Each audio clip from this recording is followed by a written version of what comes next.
जिन पैरों से कभी हम कोसों मीलों चला करते थे, आज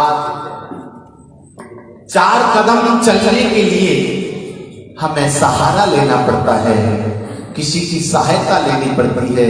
तो प्यारी यही हमारे तन का दुख है।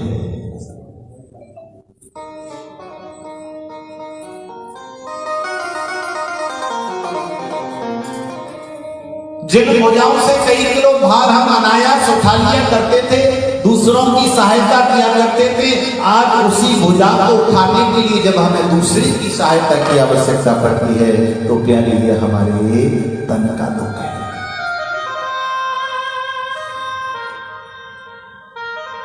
कोई मन दुखी, मन का दुख क्या है? शास्त्र कहता है आशा ही परमं दुखम नैराश्यम परमं सुखम। जीवन में किसी से आशा रखना, उम्मीद रखना ही आपके दुख का कारण बनता है। आपको किसी से जितनी ज्यादा उम्मीद होगी, आपको दुख भी उतना ही ज्यादा होगा।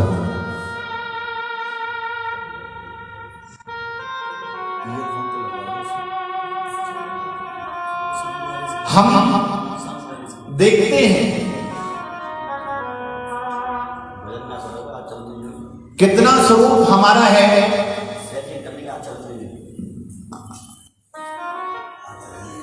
आपने कभी ध्यान दिया होगा, जब हम अखबार पढ़ रहे होते हैं तो सुबह सुबह चाय पी रहे हैं, उसके अंदर अनेकों खबरें हम पढ़ते हैं कि अमुक व्यक्ति नहीं रहे, अमुक जगह ऐसा हो गया। लेकिन कभी ऐसा नहीं होता कि हमारी चाय पीना रुक जाए, अथवा भोजन करते समय जो न्यूज देख रहे हैं वो देखना बंद कर दें। कभी ऐसा नहीं होता। क्यों? क्योंकि जिसको हम देख रहे हैं उसके साथ हमारा उतना लगाव नहीं है।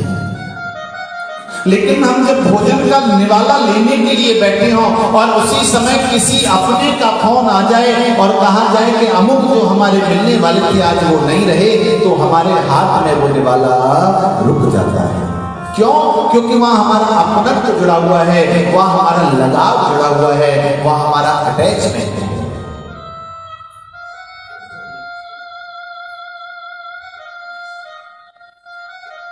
इसलिए वो कब होता है? वो मन की स्थिति के साथ होता है। शास्त्र कहता है नैराश्यम परमं सुखम। आप किसी से बहुत ज्यादा उम्मीद नहीं रखेंगे तो आपको परेशानी नहीं होगी। अगर उम्मीद रखनी है तो केवल और केवल एक ईश्वर से रखिए, एक परमात्मा से रखिए। दुनिया से क्या उम्मीद रखना प्यारे?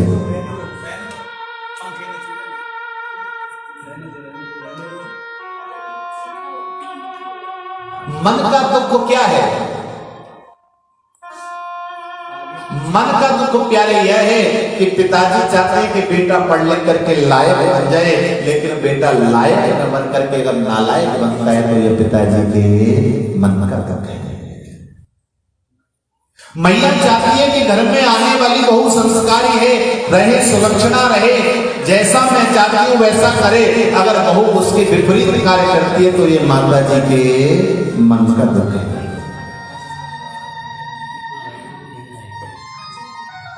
कोई धन बिन रहत उदास। धन की स्थिति बड़ी विचित्र है।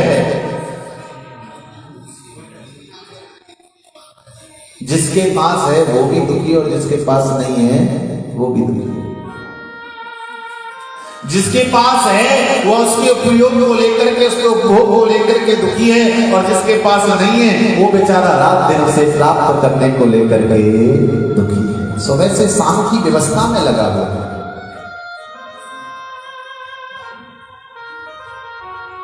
बोले तो सुखी कौन है? बोले दुनिया में कोई भी सर्व सुखी नहीं है।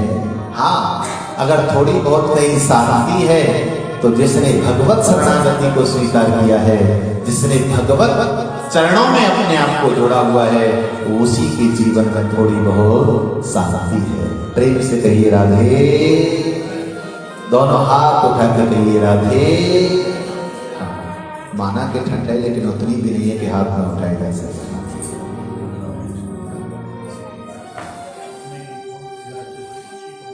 बोली बांके बिहारी लाल की जय। और दुनिया में देखा जाए तो प्यारे, ये जो लौकिक धन है ना, इसका कोई महत्व नहीं है। बाबा कहते हैं तुलसीदास जी, कबीरा सब जग निर्धना, धनवंता नहीं को, धनवंता ताहि जानिए, जाके राम नाम धन हो। बाबा कबीर जी कहते हैं कि दुनिया में सब निर्धन ही है, धनवान कोई है ही नहीं। क्योंकि दुनिया में आप जितना धन जोड़ते हैं ना, बस जोड़ने तक ही आप सीमित हैं। उसके बाद जाते समय आप सोचे कि चलो तनिक थोड़ा बहुत ले चले, वो सब नहीं है।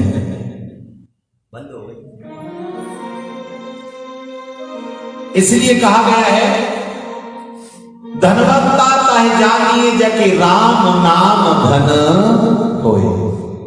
धनवान वही है, धनिक सच्चा वही है जिसके भगवत नाम रूपी धन जिसने संग्रह किया हुआ है। ऐसे परमात्मा के चरणों की ओर अग्रसर होइए, ऐसे भगवत नाम को स्मरण करिए जो कि आपके जीवन में आपको आनंद दिला सके।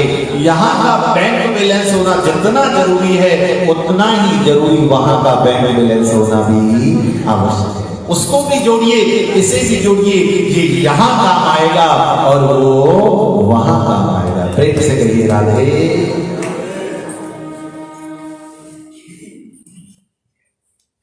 आइए आगे बढ़ते हैं। परमात्मा का ऐसा दिव्य स्वरूप जिसमें हर कोई समाहित है।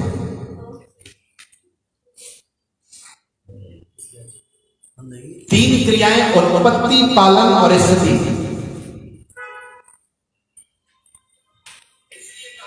भाग्योदयेन बहुजन्म समर्चितेन, ये आपने सुना। और उसी दिव्य स्वरूप के लिए आगे आप बढ़िए।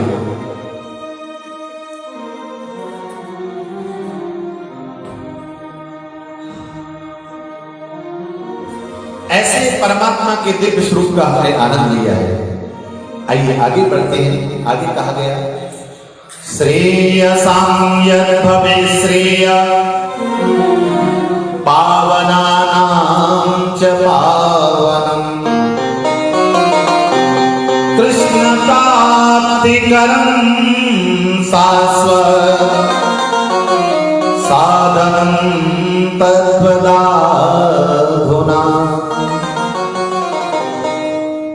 श्रेयसां यद् भवेत् श्रेय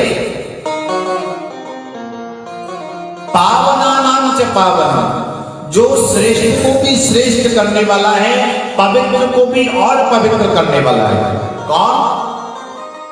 कृष्ण प्राप्तिकरं शाश्वत साधनं तद्वदाधुना। ऐसा जो कृष्ण की प्राप्ति को कराने वाला, भगवत प्राप्ति को कराने वाला जो साधन है,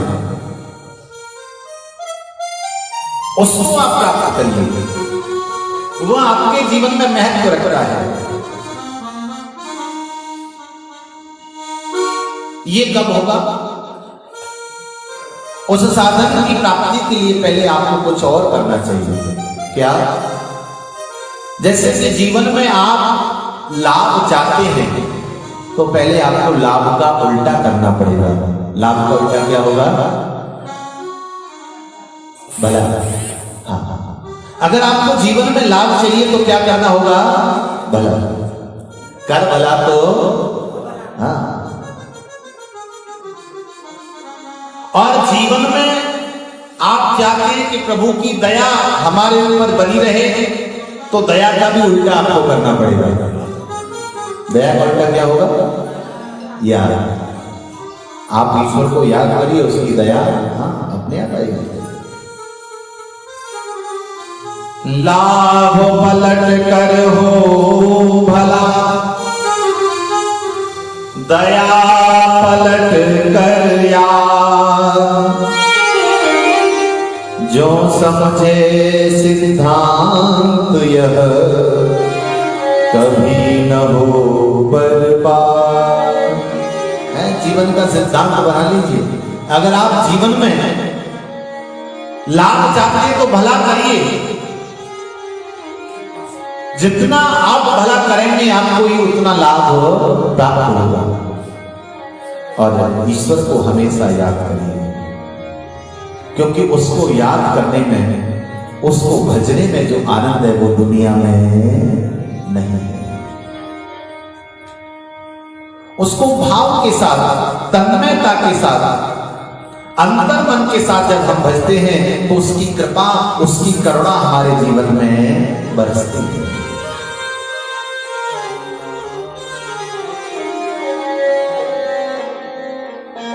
आनंदता के साथ जब हम जीवन में उसे पुकारते हैं तो प्रभु का आगमन होता है।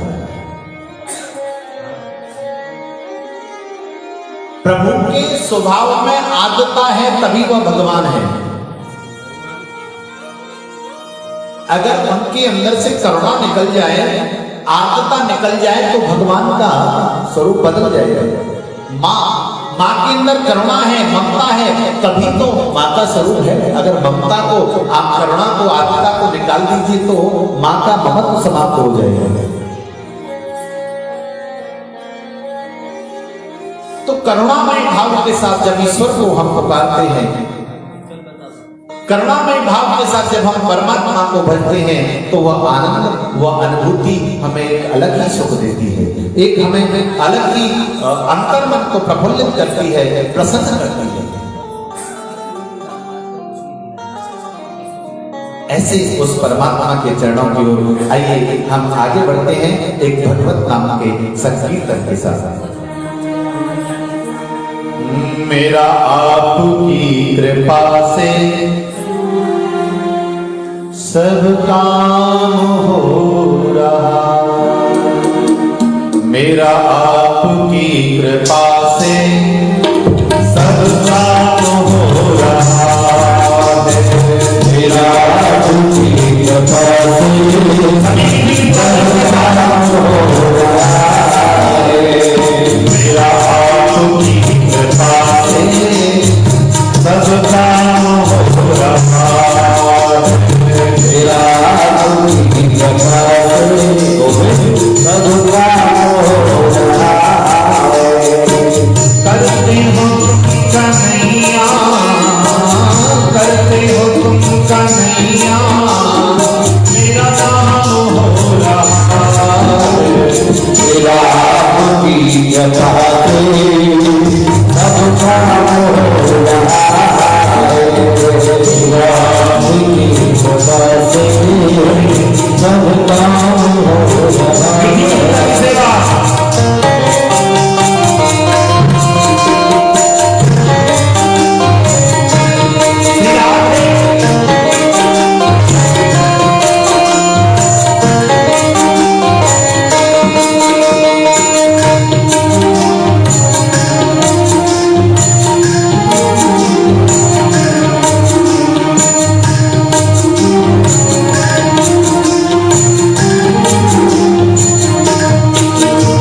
सब काम हो रहा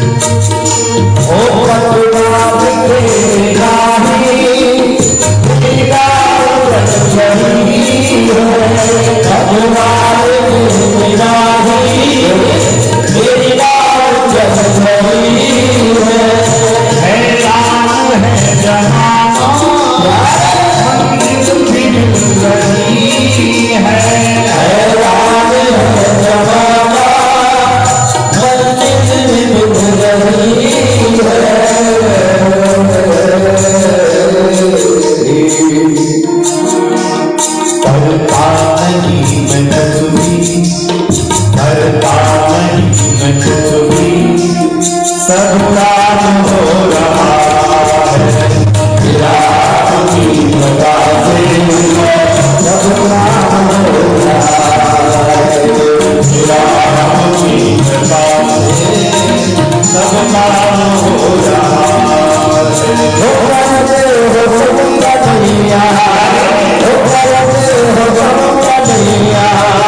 Oh,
तेरी प्रेरणा से जीए तेरी प्रेरणा से जीए ये कमाल हो रहा है तेरा की कृपा से भगवान हो रहा है तेरा की कृपा से भगवान हो रहा है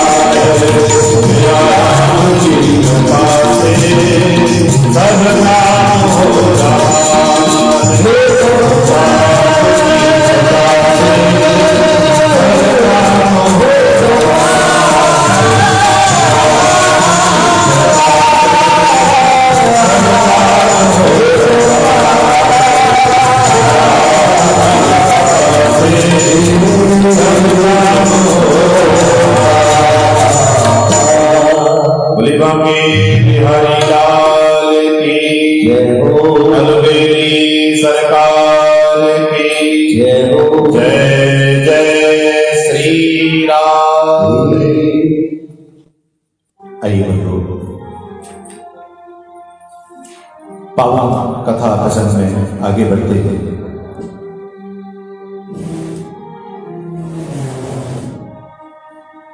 भगवान की जो यह दिव्य कथा है हमें तो सुलभ है, लेकिन शास्त्र कहते हैं कि श्रीमद् भागवती वार्ता सुराणामपि दुर्लभा, अर्थात ये जो पावन ग्रंथ है यह हमें तो सुलभ है लेकिन देवताओं के लिए दुर्लभ ग्रंथ है। देव रह करके आप इस ग्रंथ का श्रवण नहीं कर सकते। सौनक जी ने कहा क्यों महाराज ऐसा क्यों है? सूत जी बोले सुनो।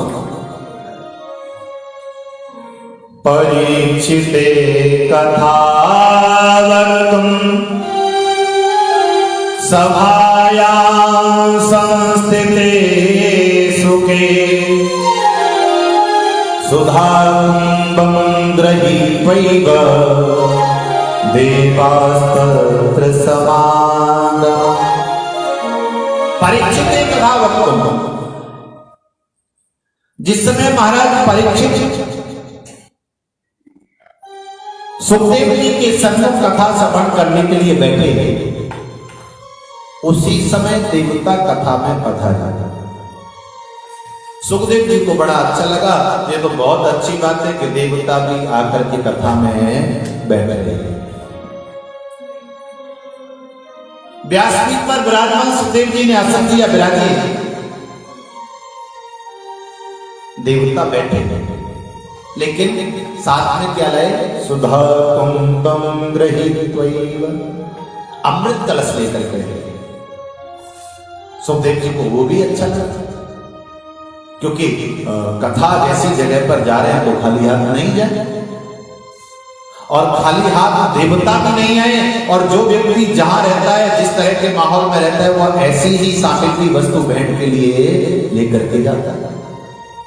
तो पृथ्वी का नॉर्मल पानी तो फल लेकर के आता है, जो भी ऋतु का फल हो उसको ले आए। लेकिन देवता तो स्वर्ग से आ रहे हैं, तो स्वर्ग से जो सबसे बढ़िया फल है वो क्या है? देवताओं का अमृत। इसलिए देवता अमृत लेकर के आए। सुखदेव जी को ये लगा। सुधा कुंभम गृहीत्वैव देवास्तत्र समागमः। अमृत कलश को लेकर के आए, विराजमान हुए, और जैसे ही बैठे ही थे उसी समय सुखदेव जी के कान में कहने लगे, महाराज एक प्रार्थना करने के लिए आए हैं। सुखदेव जी ने कहा कहिए क्या कहना चाहते थे? बोल महाराज परीक्षित को कथा क्यों सुना रहे हैं? बोले इसलिए सुनाई जा रही है क्योंकि 7 दिन के बाद इनको तक्षक डस लेगा, सर्पदंश होगा, अर्थात मृत्यु होगी। तो देवता बोले अगर महाराज परीक्षित की मृत्यु न हो तो तब तो आप उसे नहीं सुनाएंगे। बोले क्या मतलब?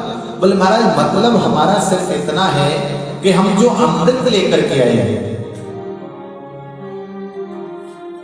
इस अमृत का पान महाराज परीक्षित को आप करा दीजिए तो जीवन पर्यंत परीक्षित की कभी मृत्यु नहीं होगी। और महाराज उसके बदले में जो आप कथामृत राजा परीक्षित को सुना रहे हैं वो हमें सुना दीजिए। सुखदेव जी ने कहा आपको व्यापार के लिए आए हैं, आप सुधामृत देना चाहते हैं और कथामृत लेना चाहते हैं, लेकिन देवताओं वास्तव में आपके सुधा अमृत से कहीं ज्यादा है तो इस कथामृत का है। लेकिन फिर भी उन्होंने कहा एक बार मैं अपने शिष्य परीक्षित से तो पूछूं उसके मन में क्या भाव है। सुखदेव जी ने कहा राजन देवता आए हैं और वो चाहते हैं कि आप अमृत का पान करिए, 7 दिन भी आपको इंतजार नहीं करना है, आप आज ही अमृत पिएंगे और आज से ही अमर हो जाएंगे।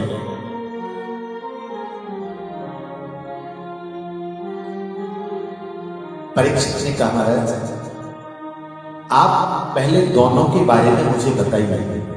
आपसे कहा जाए कि दोनों में से कोई एक वस्तु चुनिए तो आप तभी चुन सकते हैं जब आपको दोनों के बारे में पता हो।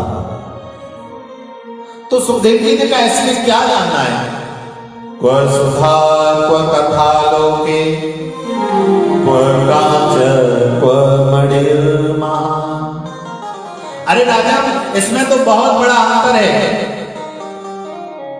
क्व कांचा क्व मणिर्महान, श्रीमद् भागवत रूपी अमृत और देवताओं के अमृत में इतना अंतर है जैसे मणि और कांच के टुकड़े में।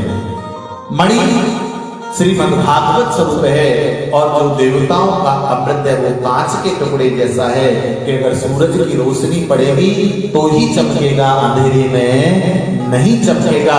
और जो कथा अमृत है वह मणि के समान है कि आप अंधेरे में ले जाओगे तो भी प्रकाश देगी, आपके जीवन को प्रकाशित करेगी, आपके मार्ग को प्रकाशित करेगी। परीक्षित ने कहा महाराज भला ऐसा कौन प्राणी होगा जो मणि को छोड़ करके कांच के टुकड़े को लेता है? भगवान हमें तो मणि चाहिए। सुखदेव जी ने कहा ठीक है अब मैं देवताओं से बात करता हूं। देवताओं से कहा सुनो ये अपना अमृत कलश उठाओ और अभी यहां से प्रस्थान करिए। क्यों? क्योंकि आप कथा के अधिकारी नहीं हैं। आप जाइए और अभी जाइए, आपका जो अमृत है वह मृत्यु से तो आपको मुक्त कर सकता है, लेकिन जीवन पर्यंत देवताओं आप कभी भय से मुक्त नहीं हो सकते। माना कि आप मरोगे नहीं, लेकिन आपको भय बना रहता है। कोई असुर आया, किसी ने हाथ काट दिया, पांव काट दिया तो मरेंगे नहीं, लेकिन शरीर छिन्न भिन्न हो जाएगा। ये जो भय बना हुआ है, ये जो भागवत है वह उस भय की भी मुक्ति दिलाती है। इसलिए आप इसके अनधिकारी हैं। देवताओं को सुखदेव जी महाराज ने बजा दिया, क्योंकि सुखदेव जी जानते हैं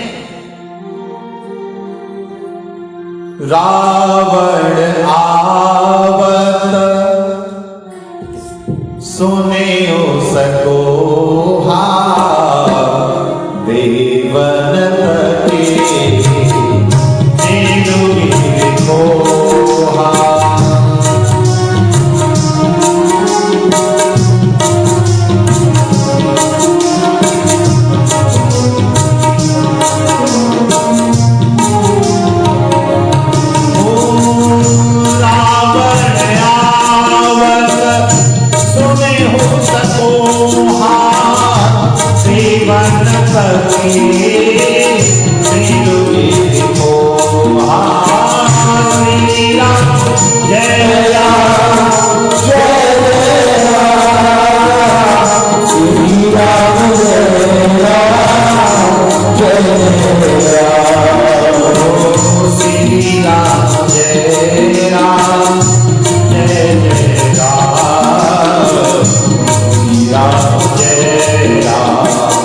जय जय राम।